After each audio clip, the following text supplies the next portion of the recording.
Hi, Karen Katz here, certified professional life coach and speaker for Fortune 500 companies. Trauma creates addiction. Trauma creates addiction, and it's not the addiction you may think. I was addicted for years and didn't even know it. I was addicted to strong, negative, disempowering emotions. I was addicted to distrust. I was addicted to fear. I was addicted to worry. I was addicted to feeling abandoned. I was addicted to feeling rejected.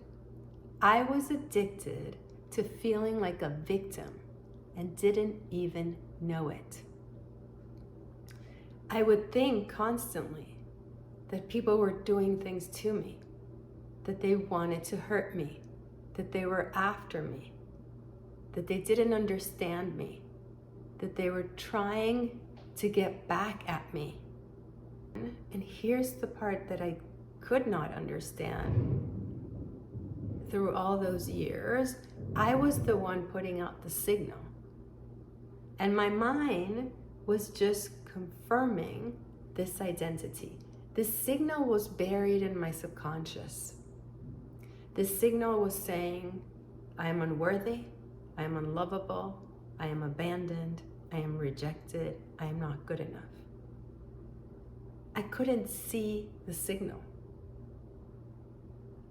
I could only see the consequences of the signal. I was attracting emotionally unavailable friends and partners.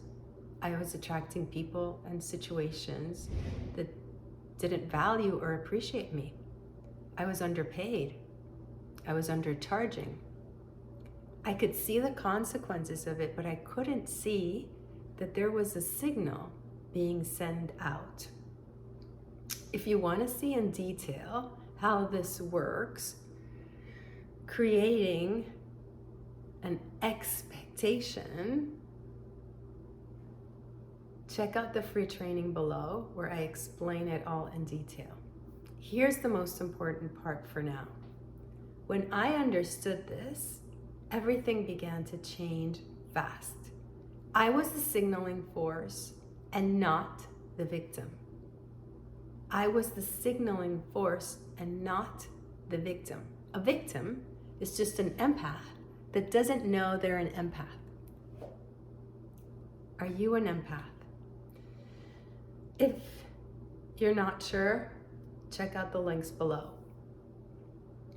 An empath is basically somebody that had to attune to someone else early on in life for safety or security.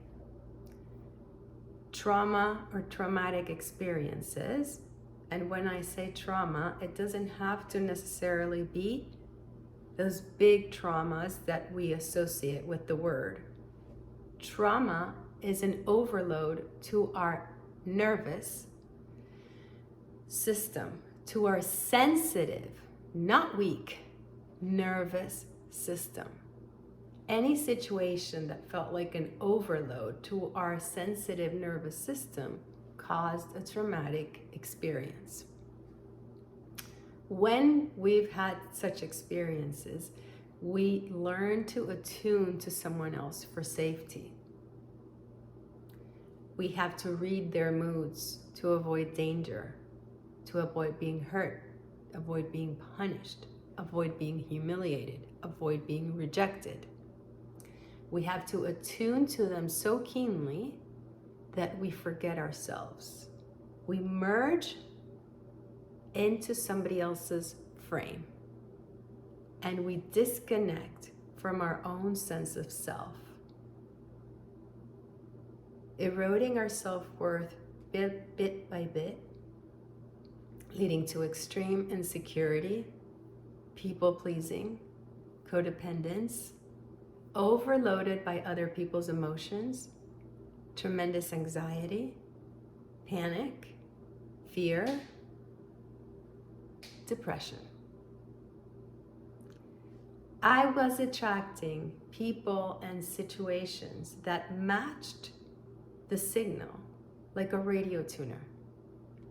I had learned this way of being And the signal that was being sent out was attracting all these people and all these situations. When I learned that I was the one sending out the signal and not the victim, everything changed, because I could change the signal. I could actually change the signal.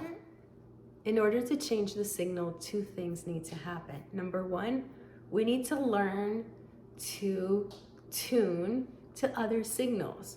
We need to learn to send out new signals.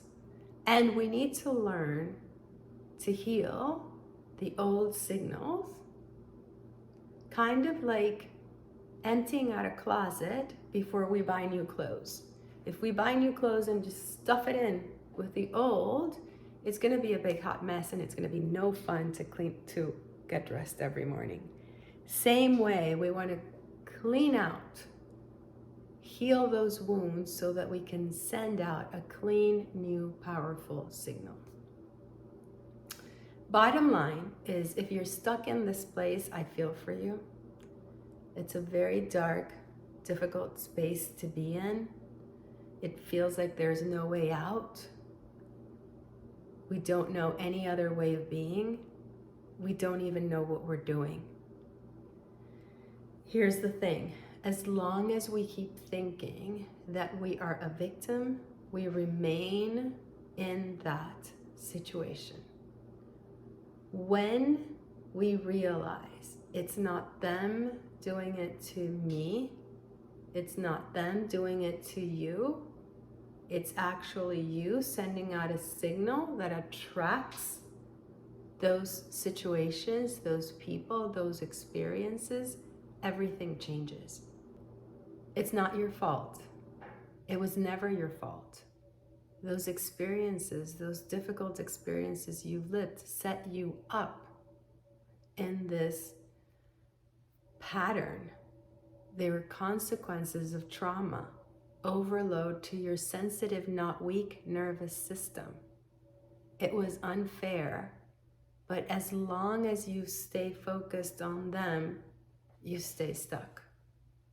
The only way out is realizing that you are the one sending out the signal and keeps attracting the same pattern of people and situations. The ignorance of those people around you that didn't know how to fully support the way you were created this mess. They didn't understand how being an empath is a gift. And that's what I'm going to show you. So if that's what you want to discover, stick around and turn those notifications on, because we are doing this. Namaste, my dear.